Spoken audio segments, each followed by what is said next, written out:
మనం 10 ఏళ్ళు గవర్నమెంట్లో ఉన్నాం. పాతయి 3,000 మన 10 ఏళ్ళు కలిపితే 7,000 కోట్లు సింగరేణికి డ్యూ ఉండే. ఏది టీఎస్ జెన్కో నుంచి బొగ్గుకు సింగరేణికి ఇవ్వాల్సిన డబ్బు 7,000 కోట్లు. అంటే పాతయి 3,000 ఉన్నాయి. మన ప్రభుత్వం రాకముందే 2-3 వేలు ఉంది.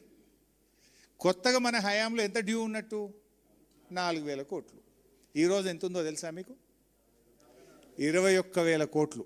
ఇది బొగ్గుది మాట్లాడుతున్నాం.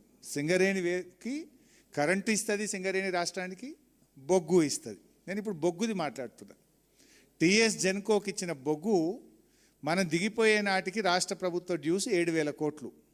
ఈరోజు రాష్ట్ర ప్రభుత్వం డ్యూస్ ఎంత అంటే 21,000 కోట్లు. అంటే ఎంత పెరిగింది 2.5 సంవత్సరాల్లో? 14,000 కోట్లు. 14,000 కోట్లు పెరిగింది. 7 నుంచి 21.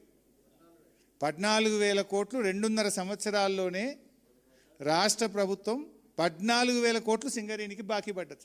ఇది కాంగ్రెస్ ప్రభుత్వం. మనం 10 ఏళ్లలో బాకీ పడ్డది ఎంత? 4,000.